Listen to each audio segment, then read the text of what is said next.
세상에서 가장 불가능해 보이는 일들이 일어났던 때가 있었습니다. 바다가 두 개의 거대한 벽처럼 갈라지고 사막에서 물이 솟아나며 하늘에서 매일 아침 신비한 음식이 내려왔죠. 어떤 사람은 이런 이야기를 들으면 터무니없다고 생각할지도 모르겠습니다만 이 모든 기적의 중심에는 한 명의 평범한 사람이 있었습니다. 그러나 더 놀라운 것은 이 위대한 지도자조차도 완벽하지 않았다는 사실이죠. 때로는 두려워했고 때로는 의심했으며 심지어 화를 내기도 했습니다. 오늘은 그 놀라운 이야기, 인류 역사상 가장 극적인 구원 드라마의 주인공 모세의 이야기를 함께 들어보시겠습니다. 이집트 땅에 새로운 통치자가 나타났을 때부터 모든 것이 시작됐습니다. 이 파라오는 이전 왕들과는 완전히 달랐죠. 그는 이스라엘 백성들을 보며 마음속 깊은 곳에서 두려움을 느꼈습니다. 이들의 숫자가 너무 빠르게 늘어나고 있었거든요. 마치 성공한 사업가가 갑자기 나타난 강력한 경쟁자를 보며 느끼는 그런 위기감과 비슷했을 겁니다. 그런데 이 파라오의 해결책은 참으로 잔혹했습니다. 파라오는 이스라엘 백성들을 노예로 만들어버렸습니다. 아침부터 저녁까지 벽돌을 만들고 무거운 것들을 나르게 했죠. 그들의 등은 구부러지고 손에는 굳은 살이 박였으며 매일매일이 고통의 연속이었습니다. 파라오는 생각했을 겁니다. 이렇게 힘들게 살면 아이를 낳을 여유도 없겠지. 하지만 예상과 달리 이스라엘 백성들은 더욱 번성했습니다. 고된 노동 속에서도 그들의 가정에는 아이들의 웃음소리가 끊이지 않았고 희망의 끈을 놓지 않았거든요. 이에 당황한 파라오는 더욱 극단적인 명령을 내렸습니다. 모든 이스라엘 남자 아기들을 나일강에 던져 죽이라는 것이었죠. 상상해 보세요. 갓 태어난 소중한 생명들이 차가운 강물에 버려지는 끔찍한 상황을 말입니다. 이는 마치 미래의 희망을 송두리째 없애버리려는 악랄한 계획이었습니다. 그런데 바로 이런 절망적인 시기에 한 특별한 아기가 태어났습니다. 훗날 세계 역사를 바꿀 위대한 인물 모세였죠. 그 아기의 어머니는 자신의 아들을 보는 순간 뭔가 다르다는 것을 느꼈습니다. 이 아이에게는 특별한 무언가가 있었죠. 마치 어둠 속에서 빛나는 별처럼 절망적인 상황 가운데서도 희망의 빛을 발하는 그런 특별함이 있었습니다.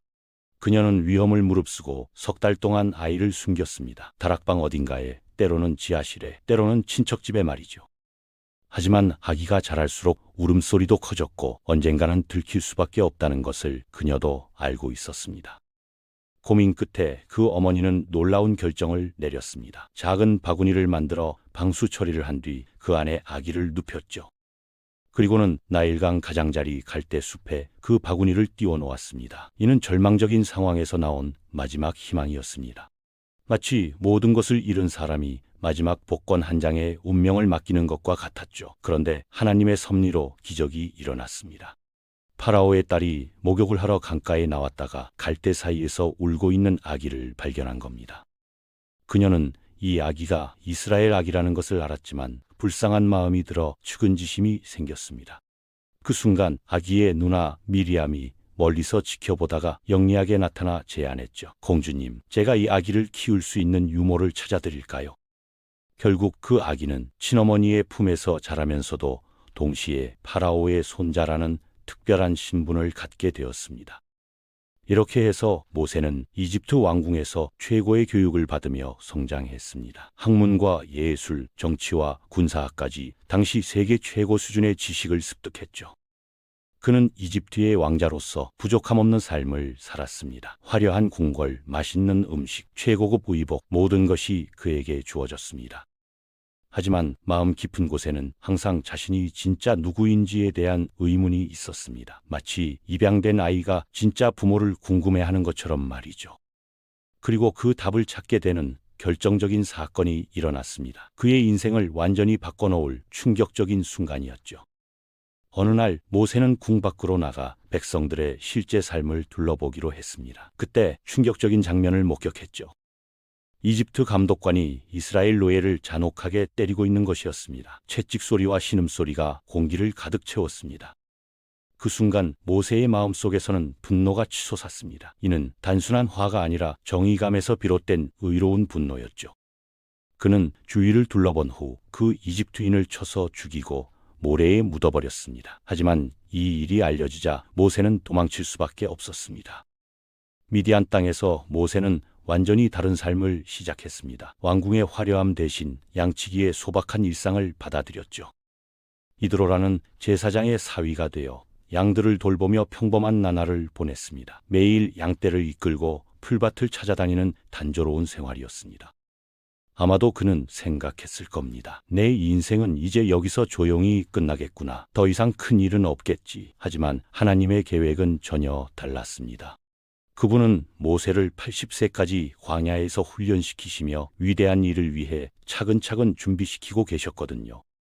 그러던 어느 날 모세가 양떼를 몰고 호렙산 근처에 갔을 때였습니다. 갑자기 이상한 광경이 눈에 들어왔죠. 덤불 하나가 활활 타고 있는데 전혀 타버리지 않는 것이었습니다. 불꽃은 계속 타오르는데 덤불은 그대로인 신기한 현상이었죠. 처음에는 눈을 비비며 착각인가 싶었겠지만 계속 바라보니 정말 신기한 일이었습니다. 호기심이 생긴 모세가 가까이 다가가자 덤불 속에서 음성이 들려왔습니다. 모세야, 모세야. 맑고 권위 있는 목소리였습니다. 그 음성은 바로 하나님의 목소리였습니다. 하나님께서는 모세에게 신발을 벗으라고 하셨죠. 그곳이 거룩한 땅이기 때문이라면서 말입니다. 그리고는 놀라운 말씀을 하셨습니다. 나는 네 조상의 하나님이니라. 아브라함의 하나님, 이삭의 하나님, 야곱의 하나님이니라. 모세는 너무 두려워서 얼굴을 가렸습니다. 하나님의 임재가 너무나 압도적이었거든요. 그런데 하나님의 다음 말씀은 더욱 놀라웠습니다. 하나님께서는 이집트에서 고통받는 이스라엘 백성들의 부르짖음을 들으셨고 그들의 아픔을 아셨다고 말씀하셨습니다. 그리고 그들을 구원하시기로 작정하셨다는 것이었죠. 더 놀라운 것은 모세를 그 구원의 도구로 사용하시겠다는 것이었습니다.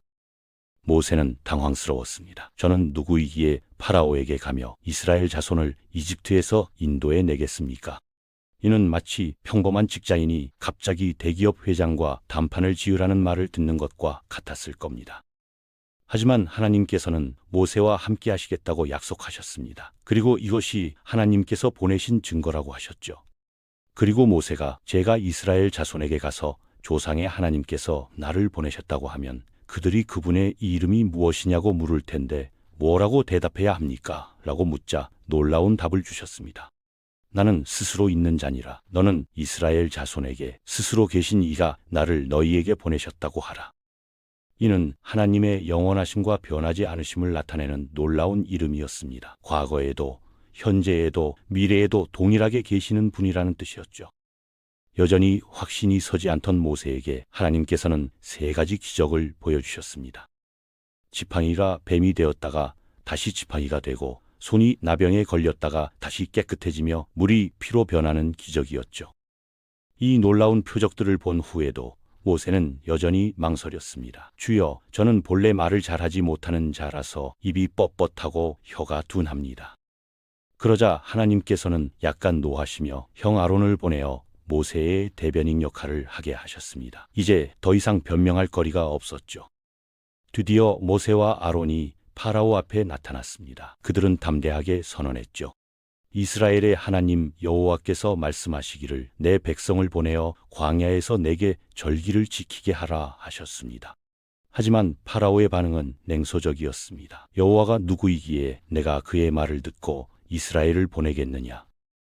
나는 여호와를 알지 못하니 이스라엘도 보내지 아니하리라. 이렇게 해서 하나님과 파라오 사이의 대결이 시작됐습니다. 하나님께서는 이집트에 10가지 재앙을 내리셨습니다. 각각의 재앙은 이집트 신들의 무력함을 보여주는 동시에 여호와 하나님의 절대적 권능을 드러냈죠. 먼저 나일강의 물이 피로 변했습니다. 이집트인들이 신으로 섬기던 나일강이 더럽혀진 것이었죠. 이어서 개구리들이 온 땅을 뒤덮었으며 이와 파리떼가 극성을 부렸습니다. 가축들이 죽고 사람들에게 독종이 생겼으며 우박이 내렸습니다. 메뚜기가 모든 것을 먹어치웠고 마지막에는 3일 동안 손으로 만질 수 있을 정도의 캄캄한 어둠이 이집트를 덮었습니다. 하지만 파라오는 계속해서 마음을 완악하게 했습니다. 재앙이 그칠 때마다 이스라엘을 보내겠다고 했다가도 상황이 나아지면 다시 마음을 바꾸곤 했죠. 마치 빚에 쪼들린 사람이 급할 때만 도움을 요청하다가 상황이 나아지면 약속을 어기는 것과 같았습니다. 결국 하나님께서는 마지막이자 가장 무서운 재앙을 예고하셨습니다. 이집트의 모든 장자가 죽는 것이었습니다. 10번째 재앙은 파라오의 아들부터 감옥에 갇힌 죄수의 아들까지, 심지어 짐승의 첫 새끼까지 모두 죽게 될 것이라고 하셨죠. 하지만 이스라엘 백성들에게는 구원의 방법을 알려주셨습니다. 흠없는 어린 양을 잡아 그 피를 문설주와 임방에 발라두면 죽음의 사자가 넘어간다는 것이었습니다. 이것이 바로 유월절의 시작이었죠. 어린 양의 피가 그들을 죽음에서 구원하는 표징이 된 것입니다. 그날 밤 이집트 온 땅에는 큰 곡성이 일어났습니다. 장자가 없는 집이 하나도 없을 정도였거든요. 파라오조차 자신의 아들을 잃었습니다. 그제야 파라오는 모세와 아론을 불러 말했습니다. 일어나 내 백성 가운데서 나가되 너희와 이스라엘 자손은 여호와의 말씀대로 가서 섬기라. 드디어 400년간의 노예 생활이 끝나는 순간이었습니다. 하나님의 약속이 마침내 성취된 것이죠. 이스라엘 백성들은 서둘러 짐을 꾸렸습니다. 발효되지 않은 떡을 가져가며 부랴부랴 이집트를 떠났죠. 그들의 수는 장정만 60만 명 정도였으니 여자와 아이들까지 합치면 200만 명이 넘는 대규모 행렬이었습니다. 마치 한 나라의 인구가 통째로 이동하는 것과 같았죠. 그런데 하나님께서는 그들을 가장 가까운 길로 인도하지 않으셨습니다. 블레셋 족속의 땅을 통과하는 길은 너무 위험했고 그들이 전쟁을 보고 다시 이집트로 돌아갈까 염려하셨거든요. 대신 하나님께서는 홍해 쪽으로 돌아가는 길을 택하셨습니다. 그리고 낮에는 구름 기둥으로, 밤에는 불 기둥으로 그들 앞에서 인도하셨죠. 이는 마치 현대의 GPS와 같은 역할을 했습니다. 어디로 가야 할지, 언제 쉬어야 할지 모든 것을 알려주는 완벽한 안내자였던 거죠. 그런데 문제가 생겼습니다. 파라오가 다시 마음을 바꾼 것이었습니다. 며칠이 지나자 냉정을 되찾은 파라오는 후회하기 시작했죠. 파라오는 생각했습니다. 내가 왜 이들을 보내주었지? 이제 누가 우리를 위해 일하겠는가? 우리나라 경제가 어떻게 되겠는가? 그는 병거 600대와 정예의 군대를 이끌고 이스라엘을 추격했습니다. 이스라엘 백성들이 홍해 앞에서 진을 치고 있을 때 뒤에서 이집트 군대가 접근해 오는 것을 발견했죠. 앞에는 깊고 넓은 바다, 뒤에는 무서운 적군, 완전히 막다른 길에 몰린 상황이었습니다. 백성들은 모세에게 원망을 쏟아냈습니다. 이집트에 무덤이 없어서 당신이 우리를 이끌고 와서 이 광야에서 죽게 하느냐? 우리가 이집트에서 당신에게 말하기를 우리를 버려두어 이집트 사람을 섬기게 하라고 하지 않았느냐?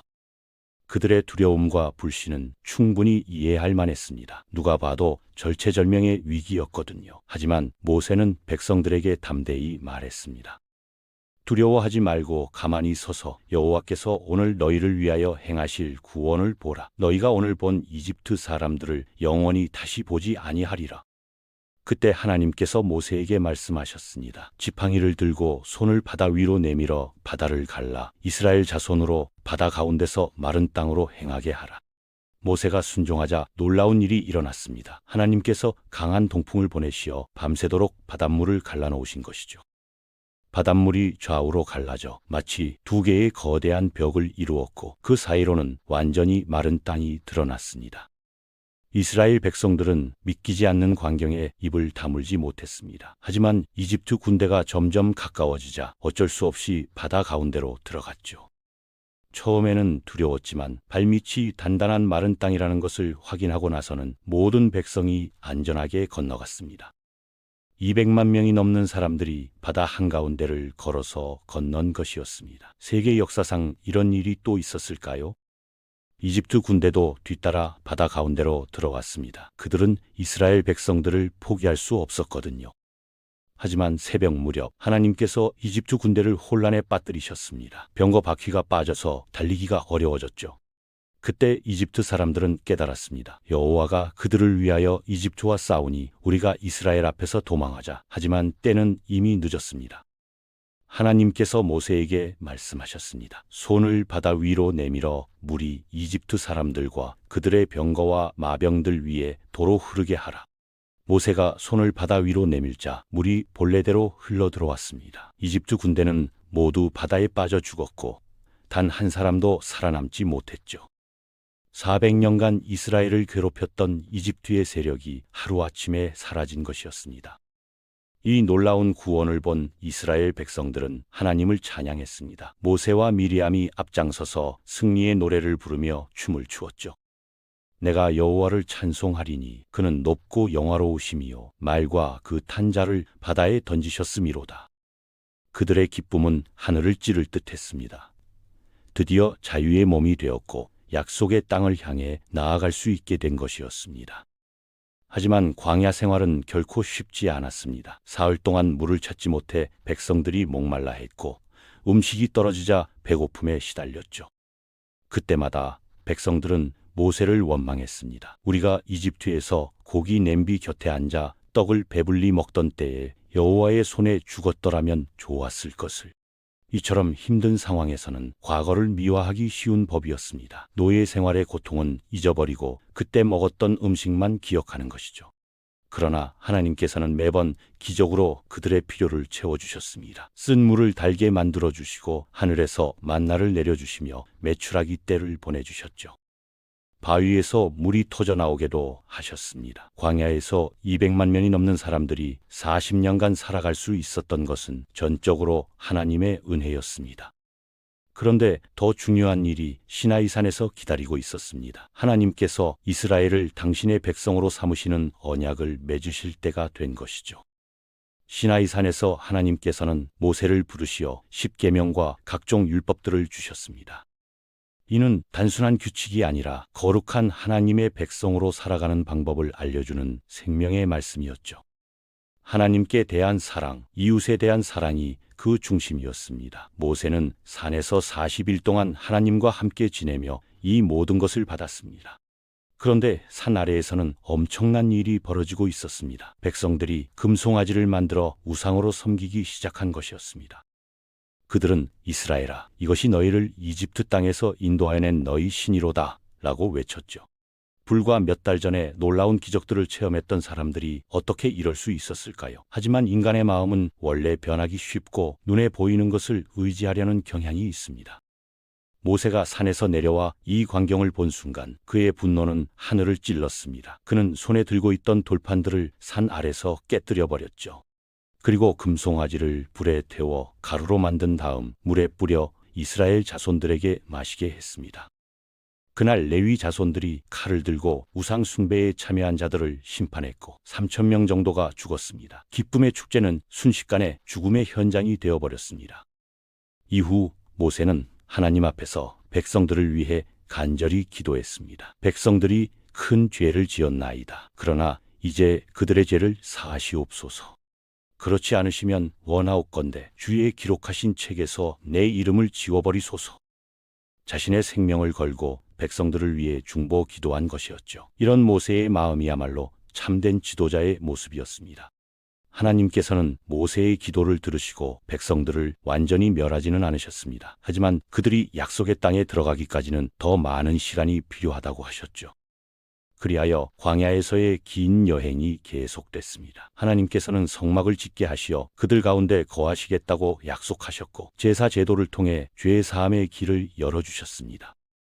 광야 생활 동안 모세는 참으로 많은 일들을 겪었습니다. 백성들의 끊임없는 불평과 원망, 지도력에 대한 도전, 가족들 사이의 갈등까지 말이죠.